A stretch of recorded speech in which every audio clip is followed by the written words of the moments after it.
Saraswati FM കരുതലിന്റെ നാദം ഹൃദയം കൊണ്ട് കേൾക്കൂ. സരസ്വതി FMലേക്ക് ഏവർക്കും സ്വാഗതം.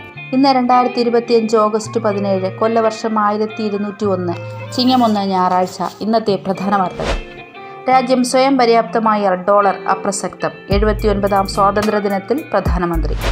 കേരള സാഹിത്യ അക്കാദമി ഓഡിറ്റോറിയത്തിന് MDയുടെ പേര് നൽകാൻ തീരുമാനം. പോഷകാഹാരവും ആരോഗ്യവും സോപാനം പരിപാടിയിൽ ബോധവൽക്കരണ ക്ലാസ് സംഘടിപ്പിച്ചു. ഓഫീസ് കമ്പ്യൂട്ടറുകളിലും ലാപ്ടോപ്പുകളിലും വാട്സാപ്പ് വെബ് ഉപയോഗിക്കുന്നവർക്ക് കർശന മുന്നറിയിപ്പുമായി കേന്ദ്രം. ഡ്രൈവിംഗ് ലൈസൻസിലും RC ബുക്കിലും ഇക്കാര്യം ഇനി നിർബന്ധം. ഉത്തരവിറക്കി കേന്ദ്രം. വാർത്തകൾ വിശദമായി. രാജ്യം സ്വയം പര്യാപ്തമായാൽ കയറ്റുമതിയും ഇറക്കുമതിയും ഡോളറും പൗണ്ടുമൊക്കെ അപ്രധാനമാകുമെന്ന് പ്രധാനമന്ത്രി നരേന്ദ്രമോദി. വികസിത ഇന്ത്യ 2047 എന്നതാണ് ലക്ഷ്യം. 79ാം സ്വാതന്ത്ര്യദിനത്തിൽ പ്രധാനമന്ത്രി എന്ന നിലയിൽ ചെങ്കോട്ടയിൽ തന്റെ 12ാമത്തെ പ്രസംഗം നടത്തുകയായിരുന്നു മോദി. കേരള സാഹിത്യ അക്കാദമി ഓഡിറ്റോറിയത്തിന് MDയുടെ പേര് നൽകാൻ തീരുമാനം. കേരള സാഹിത്യ അക്കാദമി MD ഓഡിറ്റോറിയം എന്ന് പേരിടും.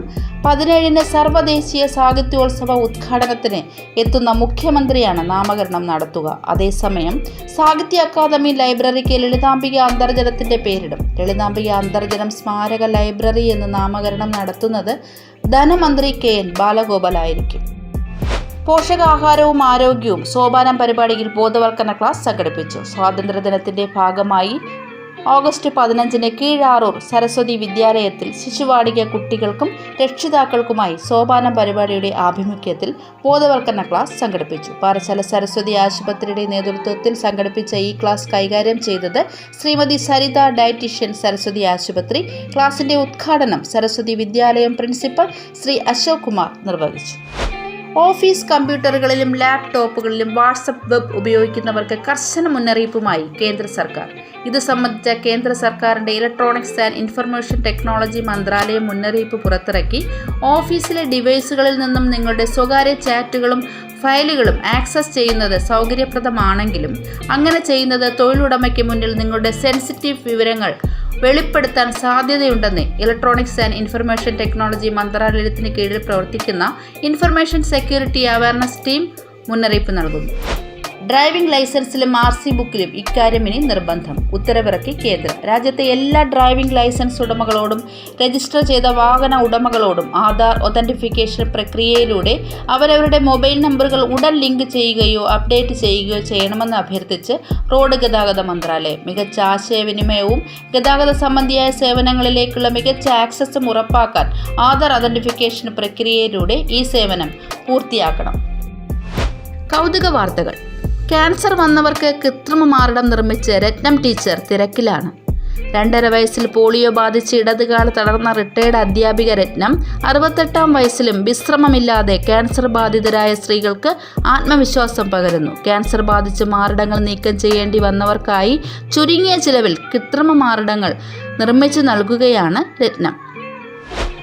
കായികം. മെസ്സിയുടെ ഇന്ത്യ ടൂർ ഡിസംബറിൽ. കേരളത്തിൽ എത്തിക്കാനുള്ള ശ്രമങ്ങൾ വിഫലമായെങ്കിലും അർജന്റീന ഫുട്ബോൾ ഇതിഹാസം ലയണൽ മെസ്സി ഡിസംബറിൽ ഇന്ത്യയിലെത്തും. അഹമ്മദാബാദ്, മുംബൈ, ന്യൂഡൽഹി എന്നിവിടങ്ങളിൽ നടക്കുന്ന സ്വകാര്യ ചടങ്ങുകളിൽ പങ്കെടുക്കാനാണിത്. ഇനി ആരോഗ്യമുത്തുകളിൽ doctor SK Ajayakumar.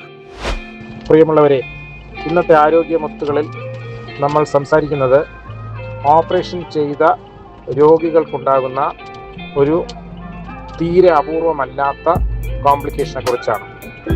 Pulmonary embolism, അതായത് ശ്വാസകോശത്തിലേക്ക് രക്തം കൊണ്ടുപോകുന്ന രക്തക്കുഴലിൽ രക്തക്കട്ട ചെന്ന് ശ്വസന പ്രക്രിയ ഗുരുതരമായി തകരാറിലാക്കുന്ന മരണത്തിന് കാരണമാകുന്ന ഒരു കോംപ്ലിക്കേഷനാണ് പൾമണറി എംബോളിസം.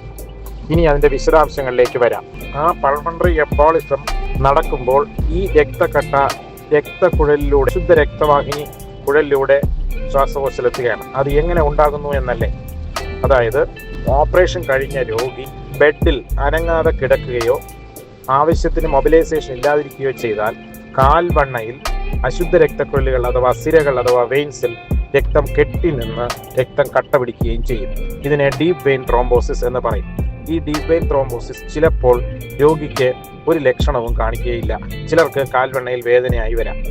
ഈ രോഗി ഇത് ശ്രദ്ധിക്കാതെ അല്ലെങ്കിൽ ഡോക്ടർമാരുടെ ശ്രദ്ധയിൽപ്പെടാതെ ഈ DVT കടന്നു പോകുമ്പോൾ പെട്ടെന്ന് ബാത്റൂമിൽ ചെന്ന് സ്ട്രെയിൻ ചെയ്യുമ്പോഴോ എണീറ്റ് നിൽക്കുമ്പോഴോ നടക്കുമ്പോഴോ ഒക്കെ പെട്ടെന്ന് കൊളാപ്സ് ചെയ്യുകയും ആൾ മരണപ്പെടുകയും ചെയ്യും. ഇതിൻ്റെ പ്രാധാന്യം എന്താണെന്ന് വെച്ചാൽ ഇത് തടയാൻ കഴിയുന്ന ഒരു അസുഖമാണ്. ജീവന് ഭീഷണിയാകുന്ന ഈ കോംപ്ലിക്കേഷൻ മുൻകൂട്ടി കണ്ടുകൊണ്ട് രോഗികൾക്ക് കൃത്യമായി കാലിൻ്റെ എക്സർസൈസ് നൽകുക, എത്രയും വേഗം ഓപ്പറേഷൻ കഴിഞ്ഞ് രോഗിയെ നടത്തിക്കുക, കിടക്കുമ്പോൾ കാലുകൾ ചലിപ്പിക്കുക തുടങ്ങിയ കാര്യങ്ങൾ കൊണ്ട് ഇത് തടയാൻ പറ്റും. പിന്നെ കൂടാതെ ചില പ്രത്യേക സർജറികൾ, നമ്മുടെ ഇടുപ്പ് ഭാഗത്തും ചെയ്യുന്ന സർജറികൾ, ക്യാൻസർ സർജറികൾ, അമിതവണ്ണത്തിൻ്റെ ശസ്ത്രക്രിയ തുടങ്ങിയവയിൽ നമ്മൾ heparin, low molecular weight heparin തുടങ്ങിയ രക്തം കട്ട പിടിക്കുന്നത് തടയുന്ന മരുന്നുകൾ പ്രൊഫൈലാക്സിസ് പ്രിവെൻറ്റീവായിട്ട് കൊടുക്കാറുണ്ട്. ഓർക്കുക, പണ്ട് കാലത്ത് ചെയ്തിരുന്നത് പോലെ ഓപ്പറേഷൻ കഴിഞ്ഞ് രോഗി നിശ്ചലമായി കിടക്കാൻ പാടില്ല. എത്രയും വേഗം മൊബിലൈസ് ചെയ്യണം, കാലുകൾ എക്സസൈസ് ചെയ്യണം, ആവശ്യമെങ്കിൽ രക്തം കട്ട പിടിക്കാതിരിക്കാനുള്ള മരുന്ന് ഡോക്ടർ നിർദ്ദേശം അനുസരിച്ച് ഉപയോഗിക്കണം. ഇങ്ങനെയൊക്കെ ചെയ്താൽ ഈ DVT എന്ന ഡീപ് വെയിൻ ത്രോംബോസിസ് തടയാനും അത് കാരണം ജീവന് ഭീഷണിയാകുന്ന പൾമണറി എംബോളിസം ഒഴിവാക്കാനും പറ്റും. ഓർക്കുക, ഓപ്പറേഷൻ്റെ ഈ കോംപ്ലിക്കേഷൻ അത്ര അപൂർവമല്ല. അതിനെക്കുറിച്ച് കരുതിയിരിക്കുക. ഓപ്പറേഷൻ കഴിഞ്ഞ് രോഗി എത്രയും വേഗം ചലനാത്മകത കൈവരിക്കുക. നിർത്തുന്നു. നന്ദി, നമസ്കാരം. നാളത്തെ പ്രധാന OP വിവരം. സർജൻ ഡോക്ടർ SK അജയ്കുമാർ രാവിലെ 9 മുതൽ 12 വരെ. Gynaecology doctor Bindu Ajaykumar and doctor Priyadarshini രാവിലെ 10 മുതൽ 12:30 വരെ, വൈകിട്ട് 4 മുതൽ 6 വരെ. പീഡിയാട്രീഷ്യൻ ഡോക്ടർ ബിനൂബ് രാവിലെ 10 മുതൽ 12:30 വരെ. ഡോക്ടർ ഷെബിൻ വൈകിട്ട് 6:30 മുതൽ 7:30 വരെ. മെഡിസിൻ ഡോക്ടർ ശിവകുമാർ രാവിലെ 9 മുതൽ 1 വരെ. സൈക്യാട്രി ഡോക്ടർ അശ്വതി ബാലൻ രാവിലെ 9:30 മുതൽ 12:30 വരെ. കൂടുതൽ വിവരങ്ങൾക്കും അപ്പോയിൻമെൻറ്റ്സിനും വിളിക്കൂ 9072442098 9495472598. സരസ്വതി FM കേൾക്കൂ, സമ്മാനം നേടൂ. ഇന്നത്തെ ചോദ്യം: രക്തക്കുഴലിനുള്ളിൽ വയ്ക്കുന്ന കുട എന്നതുകൊണ്ട് ഉദ്ദേശിക്കുന്നത് എന്താണ്? ഉത്തരങ്ങൾ യൂട്യൂബിൽ കമൻ്റായി ഈ വരുന്ന ബുധനാഴ്ചയ്ക്ക് മുമ്പ് നൽകൂ. സമ്മാനം നറുക്കെടുപ്പിലൂടെ. പുതിയ വാർത്തകളും പുതുപുത്തൻ വിശേഷങ്ങളുമായി വീണ്ടും അടുത്തയാഴ്ച വരുന്നത് വരെ നന്ദി, നമസ്കാരം. സരസ്വതി FM കരുതലിന്റെ നാദം കൊണ്ട് കേൾക്കൂ.